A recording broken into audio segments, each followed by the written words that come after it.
Hello again, everyone. Welcome to our discussion of section 3.1, which will be about complex numbers.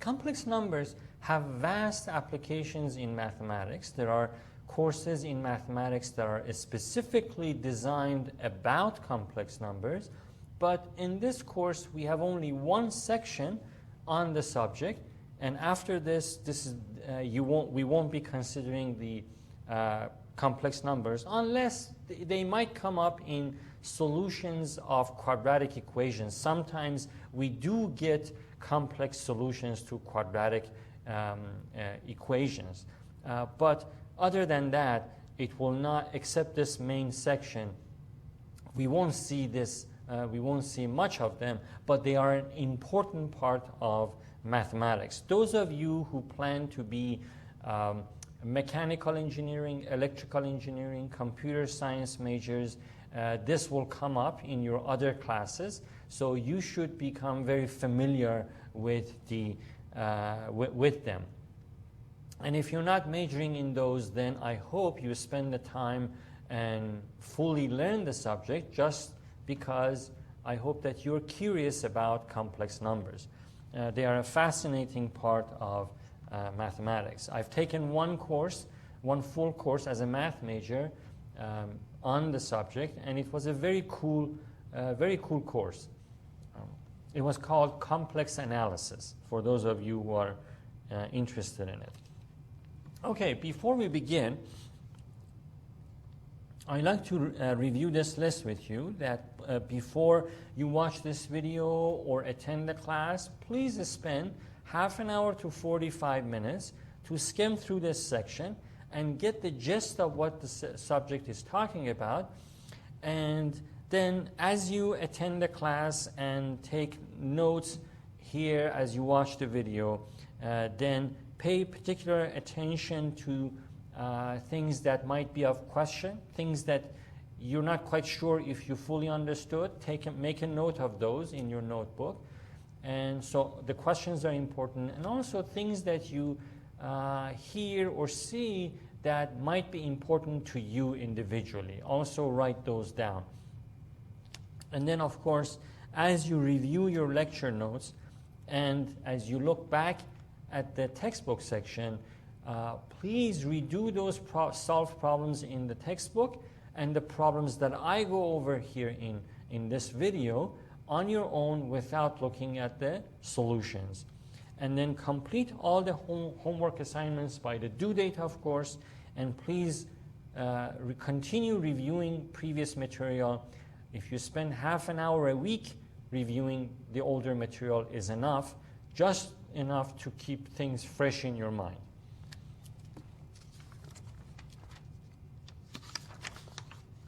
So the first question I actually got, this was one of the first questions I got from a student of mine in previous years, that how do you plot complex numbers?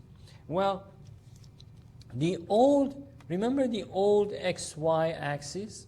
So instead of x-axis, we now have real axis. So that's RE for short for the word real. And the vertical axis is the imaginary part of the complex number. So what do these axes refer to, the real and imaginary? Well, first of all, any complex number, you can see it on the graph, but here there's a note also on that. A complex number has this form. And this, so A plus B times I, and we will have a lot more to say about that I. Very, very important part of a complex number. So A and B can be any number, where A, if a complex number can be represented as that, A plus BI, then A represents the real part of the complex number, and B, not I, just the B, represents the imaginary part. So in other words, any complex number has two components or two parts. One is the real part, which plots along the x-axis, and then the imaginary piece, which plots along the y-axis. So a and b are both numbers. On exams, when I ask people to identify the imaginary part of a complex number, they write down bi, whatever that number I, which is incorrect. The I makes b the imaginary part, but the imaginary part is just b. It does not include I. But the I is necessary, and as we talk about it next, because the I is the imaginary, it gives the b the imaginary quality of it being a complex number. So what is I? I is equal to a square root of -1. How come? It's agreed by it's an agreement between mathematicians that I equals square root of -1. That's all. It's an agreement between mathematicians. And if square root of -1, remember, a square root of any negative number otherwise would be undefined, right? Square root of a negative number is undefined. But we're not talking about the real numbers anymore. We're talking about complex numbers. So in the complex number world, square root of -1 is defined and is equal to that letter I. So wherever you see I in any complex number, it's equal to square root of -1. So if I is equal to square root of -1, then I squared is simply -1. This is extremely important to remember. You will always, even though it's just one section in your book that we talk about this topic, the topic itself is so important that you will 100% see problems in the homework, problems on my exams, and problems on the final exam about this subject. So you will see this topic represented in the homework and all the upcoming exams. Okay? Very important to remember that I is equal to square root of -1 and I squared is equal to -1. The other thing we should know is the complex conjugate. So at this point, I should mention something. Remember that this is just connect this, what complex conjugate is and what it does, to previous topics. Okay? So don't be surprised if I talk about things we haven't talked about in a long time, but these are related. So remember when we talked about negative numbers, right? A to -5, we said that we do not like to see negative numbers as powers. When we talked about negative powers, we said that we do not like to see any entity with a negative power. We like to simplify it so that entity has positive power, right? So this would be equal to, take the reciprocal of this, because the denominator here is 1, and we flip it, put a minus to -5 power in the denominator, and we'll make the power positive. So we'd rather write this expression like this than that. So we do not like to see negative powers. Also remember, the other thing is from the past, that if you had a radical expression in the denominator, right? If you had 2 over a square root of x, we said, okay, we don't like to see radical expressions in the denominator. We like to rationalize this so we don't have a radical expression in the denominator. Remember that? And do you remember what we did to rationalize this? We said multiply the denominator by square root of x, and because we can't do something to the denominator of a fraction and not do the same thing to the numerator, we must also multiply the numerator by square root of x. And this process, this was called rationalization. Remember? So 2 square root of x over x, right? Remember that? Also, remember we talked about, here we're rationalizing one term, right, in the denominator. But what if when we had 1 over 3 minus square root of, say, x, or 2, or whatever, 3 minus some square root, if we had 2 terms as opposed to 1 term. If we had 1 term that was radical term in the denominator, this is how we would rationalize it. But what about if we had 2 terms as opposed to 1? Do you remember what we did? Remember that? We would do this. We would multiply this by its conjugate. So in other words, 3 plus square root of x, right? Multiply this by 3 plus square root of x. Why? Because of a special product formula that tells us that if we have x minus y times x plus y, that is equal to x squared minus y squared. In other words, if you have 2 terms that are being subtracted, if you take their product as they're being added, the same 2 terms subtracted, the same 2 terms added, take their product, we end up with 2 terms which are in perfect square form with a minus symbol in between. Right? This is a special product formula we've used before. So we made use of this special product because we knew that if we can create this form such that each of these terms, because this is 3 minus square root of x times 3 plus square root of x, right? X minus y times x plus y. It's the same format. So what we're going to get is each of these terms written in perfect square. 3 squared minus y squared, right? Which would be square root of x squared. Right? We knew this product, this times that, because of this special product formula, would lead to that. We have a perfect square minus another perfect square, just like this formula is saying. But why was it so important for us to remember that when we rationalized radical expressions?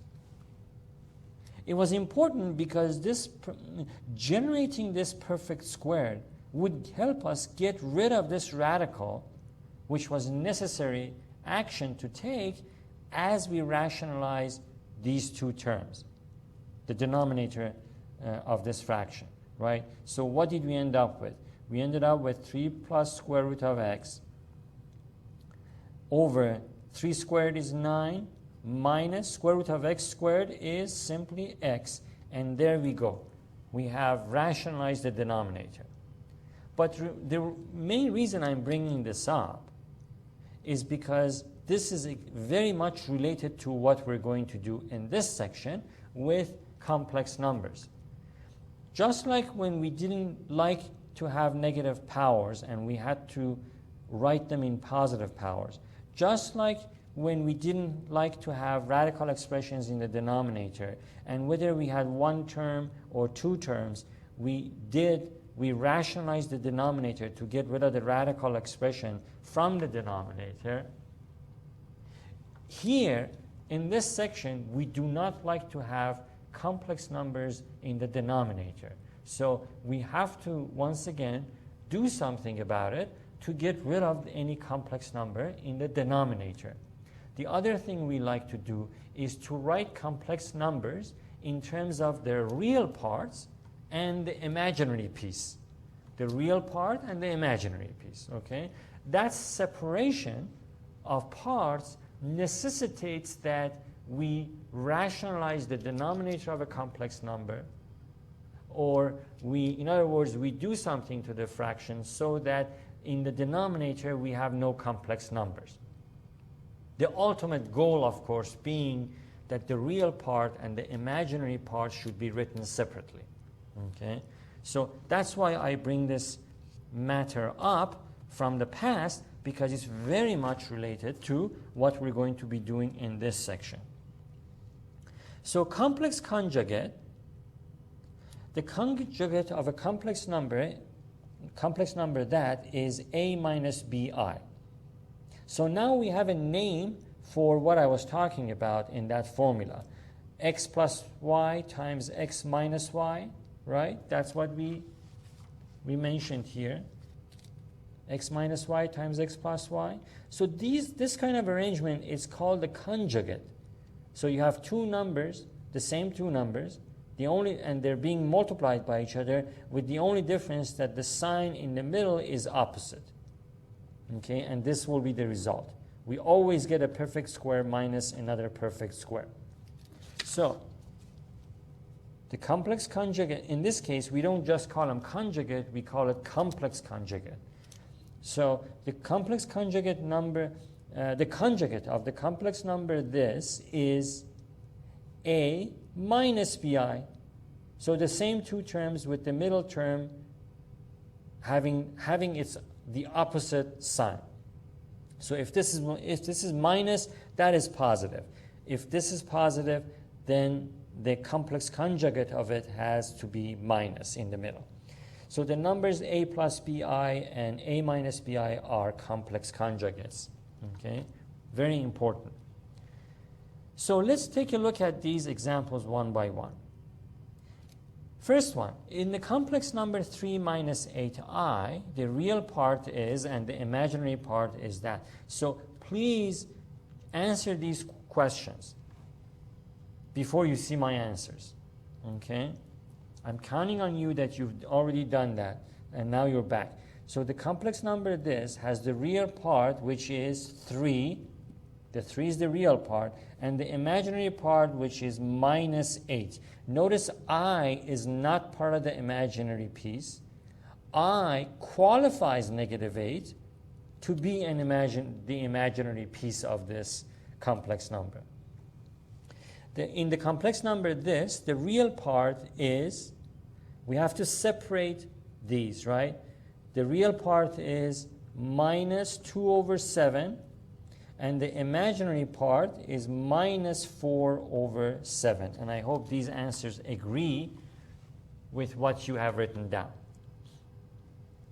So next one, it says carry out the following operations. So all we have to do is remove the parentheses and add these two groups, right? And plus is a neutral sign, so we can do that easily. So that is equal to minus 5 plus 5i plus 7 minus I, right? I just removed the parentheses, is equal to minus 5 plus positive 7, it's positive 2.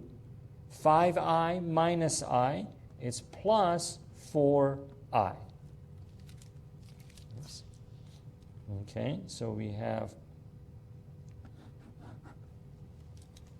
that.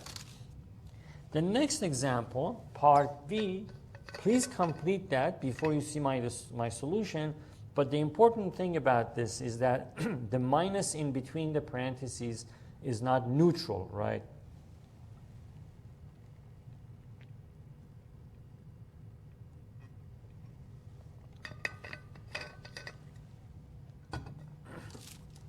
Okay, so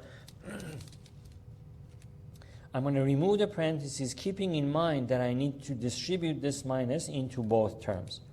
So we're going to have minus 1 plus I, these two. Now minus 6 minus 9 is positive 9i, right? Minus 9i is positive 9i. Okay, now let's simplify this. Negative 6, negative 1 and minus 6, negative 7. 9i plus I, 10i. Notice that we always write the real part first and then the imaginary part.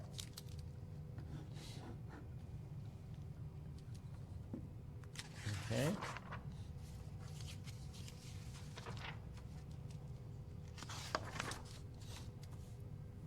Here we have multiplication. So this is really interesting. I strongly encourage you to please answer this question first on a piece of scratch paper, then come back to the video. Okay, please don't watch the rest of this without having your solution in front of you first. All right, so we're going to FOIL this. 6 times 1 plus 6 times I plus minus 4I times 1 plus minus 4I times I. Right? So let's simplify. 6 times 1, 6. 6 times I, 6I.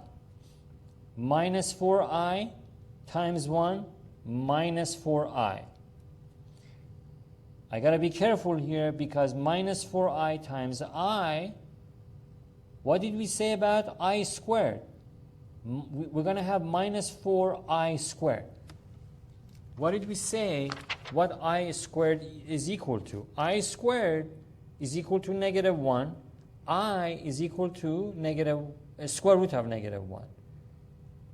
Okay, I is equal to square root of negative 1, and I squared is equal to negative 1.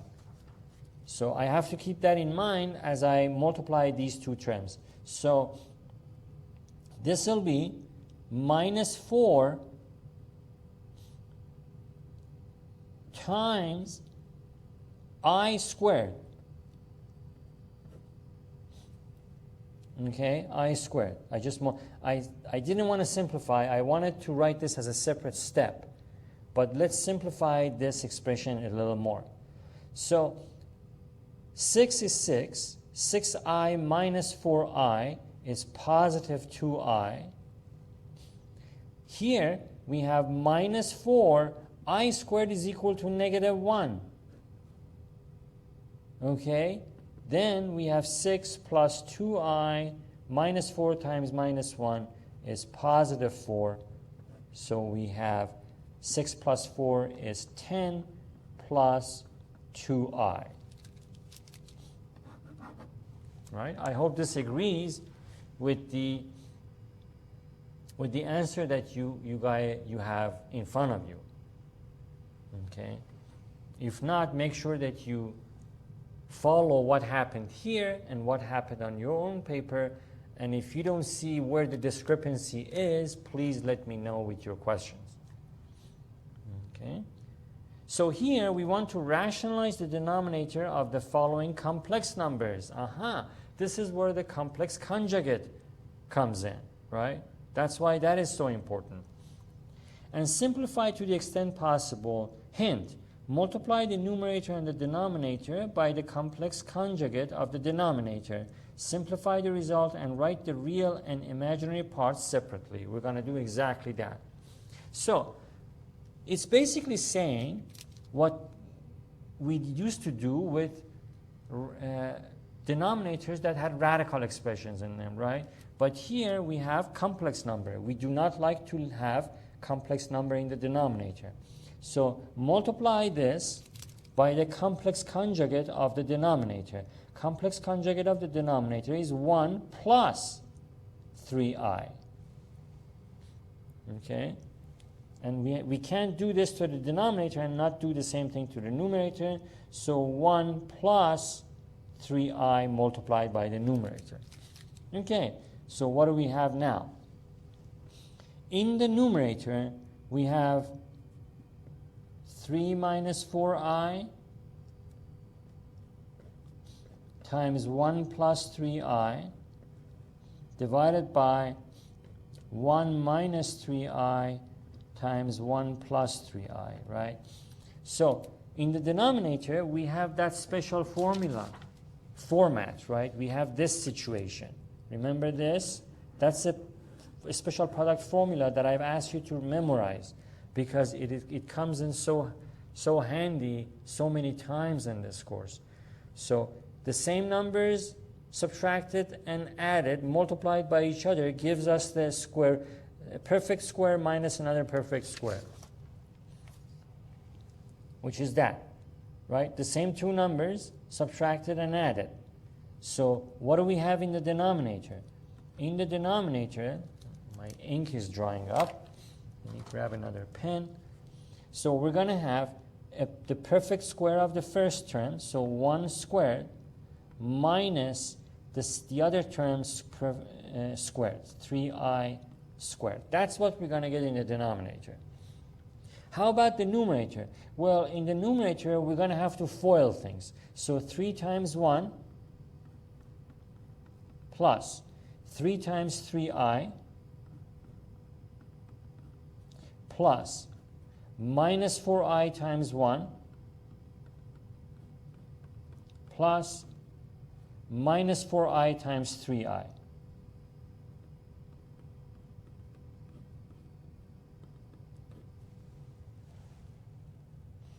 Okay, so let's come here and continue. So let's simplify. 3 times 1, 3. 3 times 3i plus 9i. Minus 4i times 1, minus 4i. Minus 4i times 3i. I got to be careful here because minus 4 times 3, let me write that separately. Minus 4 times 3, and then I times I squared. Right? Minus 4i times 3i is minus 4 times 3i squared. In the denominator, I will simplify this. But I wanted you to see how I'm thinking about all this.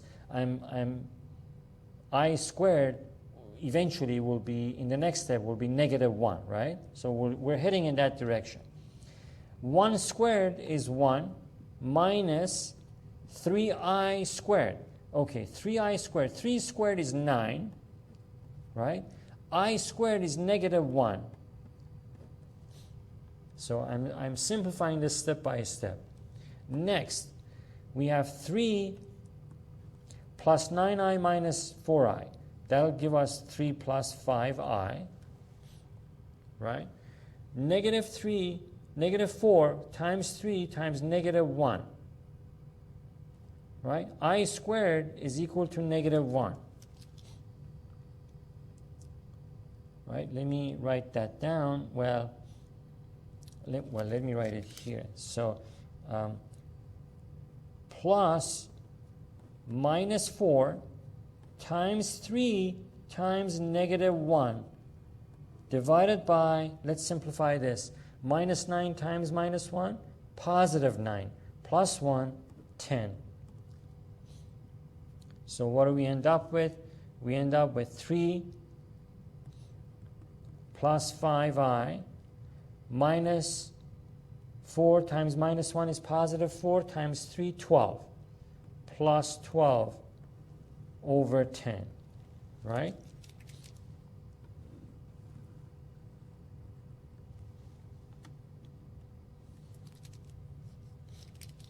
So what do we have? We have 12 plus 3, 15. Let me move this up a little bit. So 3 plus 12, we have 15 plus 5i divided by 10, right? So we can factor this out. We can say 5 times 3 plus I divided by 10. What do we get? 5 and 10, 5 and factor 5 of 10 cancel out. We end up with 2 in the denominator here. So we get 1/2. We get 1/2 times 3 plus I. Okay? That's one way of leaving the answer. Or you can write 3/2 plus 3/2 I. Both of these answers are such that we do not have a complex number in the denominator of any fraction, and also the real part and the imaginary part are separate now. Okay, that's what they wanted us to do. Okay, this one. Please make sure that you have your full solution for this before you see my solution. And I'm counting on you that you've done that, and now you're back to see how I go about solving this. So we need to rationalize the denominator, right? We do not want to see a complex number there. So in doing that, we have to multiply the numerator and the denominator by the complex conjugate of the denominator. So the complex conjugate of this is 2 plus I, and also 2 plus I multiplied by the numerator. Okay, so we end up with, let me write it here because I was running out of space up there. So we have to FOIL this 10. I'm going to FOIL this 10 times 2 plus 10 times I plus 5I times 2 plus 5 times I divided by 2 minus I times 2 plus I.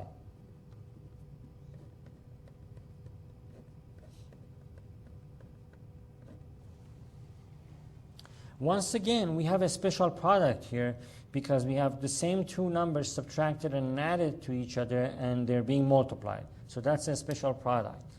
All right? So let's write this down in a more simplified way. The denominator is very important, right? So we're going to have 2 squared. You can FOIL this, but it'll simplify either way. If you remember the special product formula, or if you don't, and if you FOIL this, you have to get the same result, right? It makes no difference.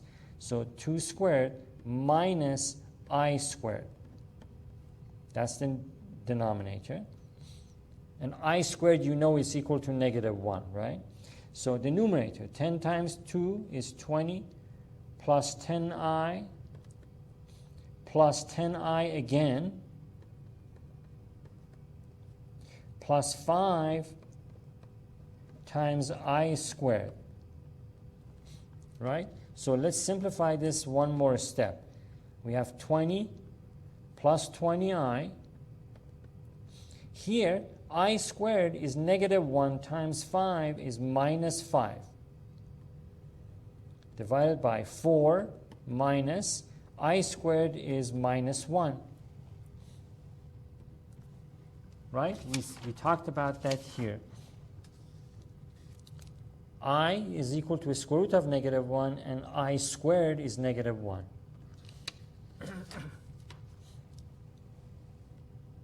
So I will continue here.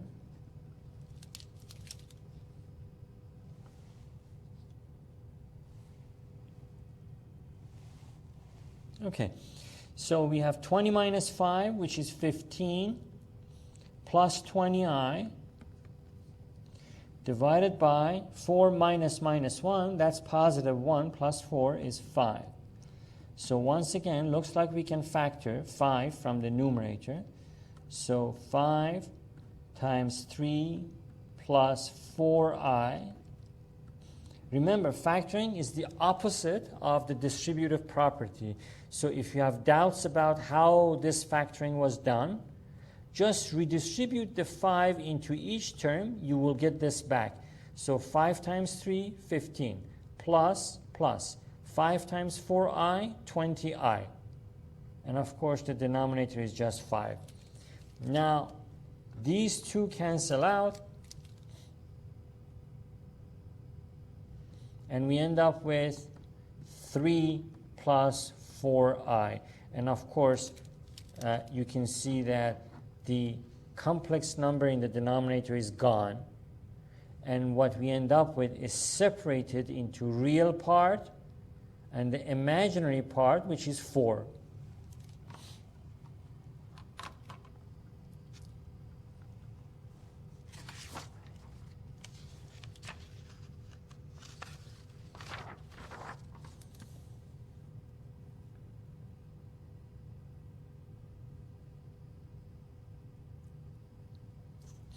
So this is an interesting example because it mixes a complex number with a negative power. So we know, first of all, that we don't like the negative power, right? So let's write this in terms of a positive power, which means take the reciprocal of it, and we have 2 minus 3i to positive 1 power. And positive 1 power, as you know, we normally do not write. So that's what we have, really. Now, what we got rid of the negative power, but we ended up with a complex number in the denominator. So again, that's something we don't like. So we need to get rid of the complex number, or we need to rationalize this. How do we rationalize this? We multiply the denominator by the complex conjugate, and we do the same thing by the numerator, because we can't do something to the denominator and not do the same exact thing to the numerator. Like that. So now 2 minus 3i times 2 plus 3i, that's the special product, right? The same two numbers being subtracted and added and multiplied by each other. We get perfect squares minus each other. 3i squared. 1 times all of that is 2 plus 3i. Okay, so let's simplify this. We get 2 plus 3i. In the denominator, we have 4 minus 3i squared is 9 times I squared, right? 3 squared is 9. I squared is I squared. So let's simplify this a little more.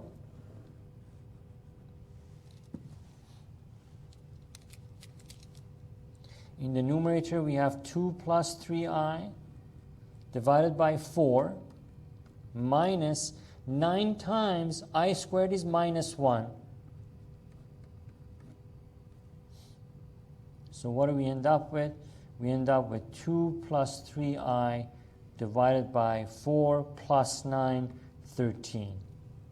So let's write these things separately. So we have equal to 2 over 13 plus 3 over 13i. So there we have the real part, which is 2 over 13, and the imaginary part, which is 3 over 13, written separately. Okay, we want to simplify this expression. So remember, in this section talking about complex numbers, we can write square root of negative 81 as square root of negative 1 times square root of 81. Now that square root of negative 1 is simply I, right? I times square root of 81, and that is I times 9, or 9i. Right? Square root of 81 is 9.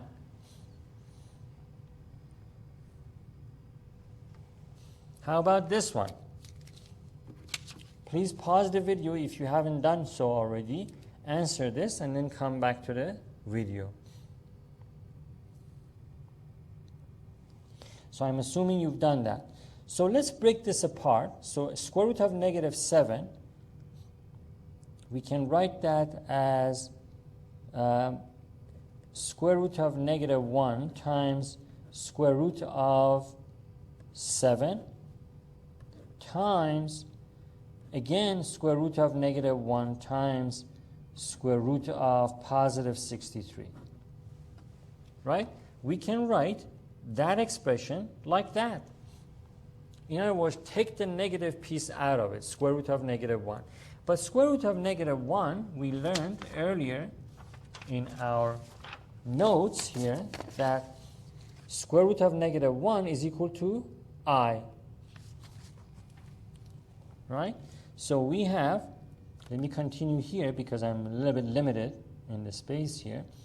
So that here we have I times square root of 7 times I again times square root of 63.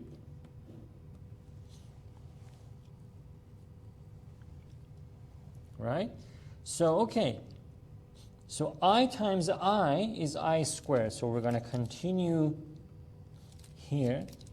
I times I is I squared, and square root of 7 times square root of 63. So something interesting happens here, because 63 is 7 times 9, right? So we have, I hope I have enough space here, times square root of 7 times, instead of 63, I'm going to write that as square root of 9 times square root of 7. So I broke up square root of 63 into square root of 9 times square root of 7. Watch what happens here. That's interesting, because we have I squared, which is negative 1. Right? So negative 1. Square root of 7 times square root of 7. That's square root of 7 squared times square root of 9, right? But square root of 7 squared is 7, minus 7 times 3. Square root of 9 is 3. So we end up with minus 7 times 3. So we end up with minus 21.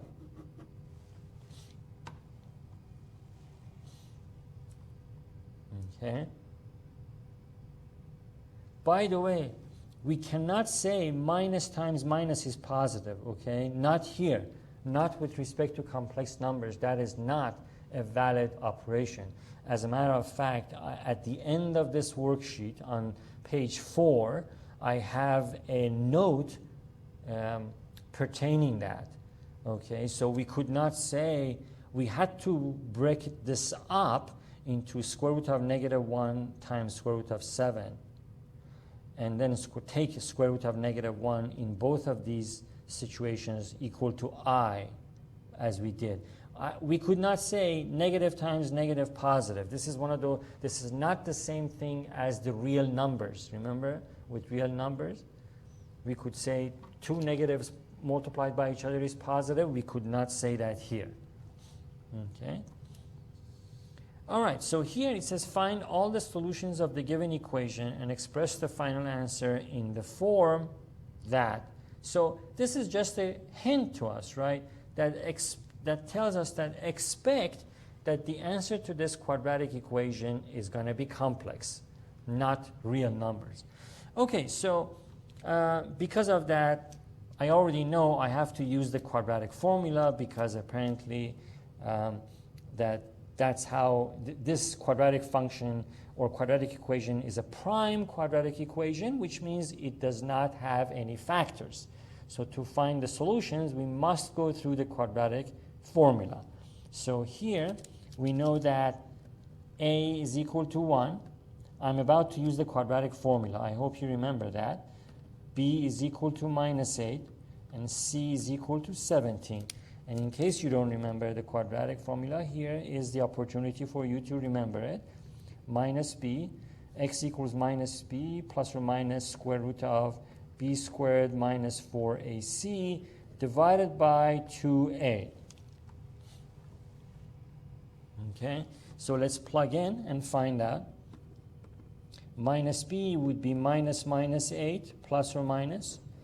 B squared would be minus 8 squared minus 4 times a, which is 1, times c, which is 17. All of that over 2a, or 2. Okay, so we have positive 8 plus or minus. Minus 8 squared is positive 64 minus 4 times 17, that's 68. So minus 68 plus positive 64, we end up with square root of negative 4 divided by 2. Right? That's a complex number. We know that. So this would be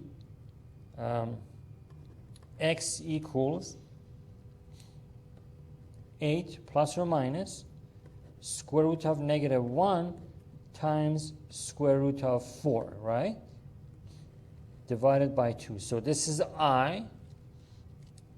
So we have x equals 8 plus or minus I times square root of 4 divided by 2, but that we know. I'll continue here.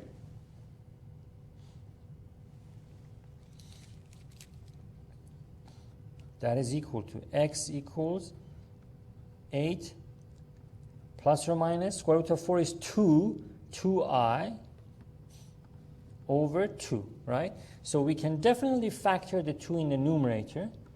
We end up with 2 times 4 plus or minus I divided by 2, right? So factoring is the opposite of the distributive property. If you distribute the 2 into this parentheses, what do you get? You get 2 times 4 is 8 plus or minus 2 times I is 2i. So the factoring is okay.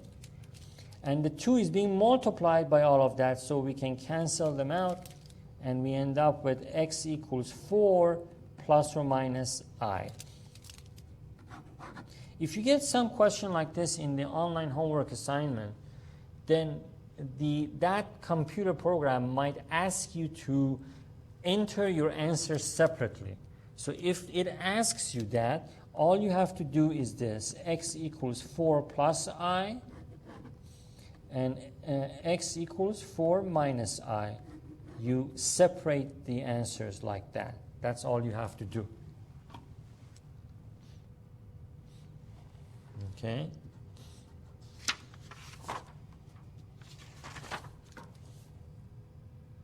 Here we have 2 examples. Please go ahead and answer each one on your own before you see the rest of this video. Okay. So I'm assuming you've done that, and now you're back. All right, so solving this is really easy, because all we have to do is we say x squared is equal to minus 64.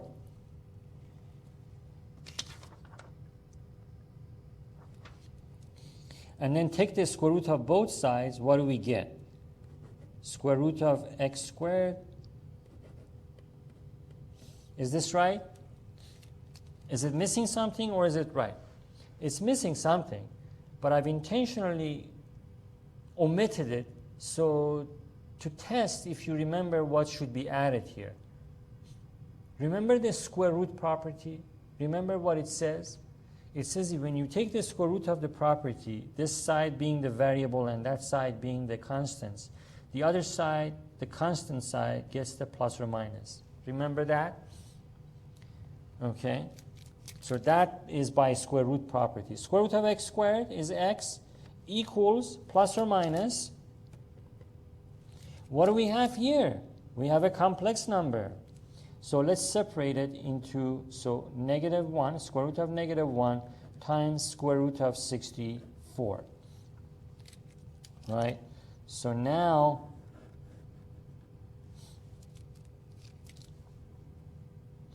x equals plus or minus square root of negative 1 is I. Square root of 64 is 8. So 8i. I wrote these too close to each other, but that's plus or minus 8i.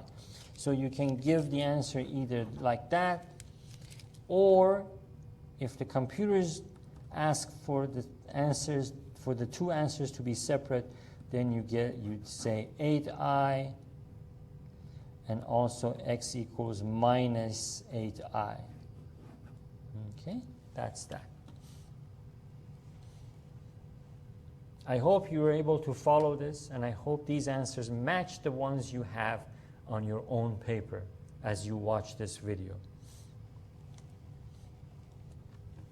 All right, so part C, the same thing. I hope you already have your answers for this. If not, please pause the video. It should not take you more than 6 or 7 minutes, and then come back to the video. All right, in this case, we have A is equal to 1. B is the coefficient of the x term, which is 6. C is the constant, which is 10. So using the quadratic formula again,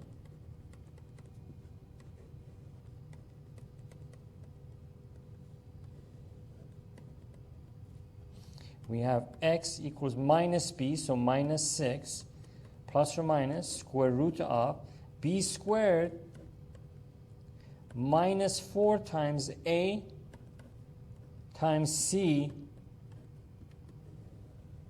over 2a. 2 times 1 is 2. So x equals minus 6 plus or minus, that's 30 square root of 36, minus 4 times 10, minus 40, divided by 2. You can see where this is heading, right? We're going to get minus 4 next, and then we're going to be able to write the complex form and then factor out things. So you can see it shaping in that way, actually, looking at these numbers. So minus 6 plus or minus square root of negative 4 divided by 2, right? Let me try to fit everything on the screen like that. And then we have x equals minus 6 plus or minus square root of negative 1 times square root of 4. All of that divided by 2.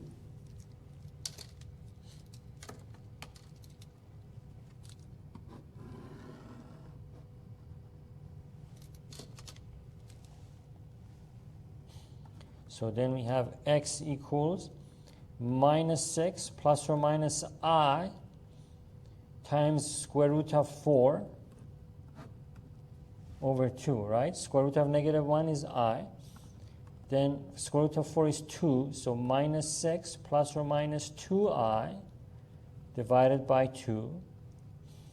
Let's factor the 2 from the numerator. We have 2 times minus 3 plus or minus I divided by 2, right? 2 times negative 3, negative 6.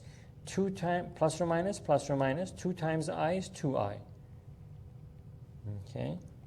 X equals, the 2's cancel out, right? The 2's cancel out because this 2 is being multiplied, not added or subtracted, multiplied, so we can cancel these. We end up with minus 3 plus or minus I, like that.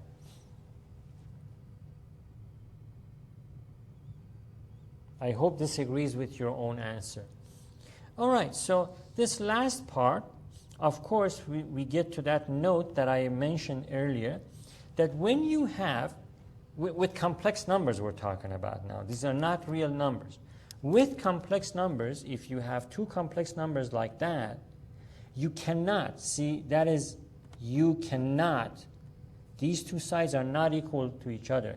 You cannot write them like that. Multiply the, you can multiply the numbers, A and B, but not the minuses, and say this, I have a positive one. That's not acceptable. Okay? That's not, those two operations are not equal, is what we're saying. If you're dealing with real numbers, you can do that. It's okay to do that. If you have a square root of negative of a real number and negative of a real number, yes, you can multiply those and get a positive. But not with complex numbers, you cannot do that. So on the left, what do we have? We have exactly what we did before. Break this up into square root of a times square. In other words, let me use my scratch paper to see. So I've jumped from here to here, and I want to make sure that you know where the transition is happening. Square root of negative a is equal to square root of negative 1 times square root of a. And that is equal to, this is equal to square root of a times I. That's what you see here. From here to here, the transition is that.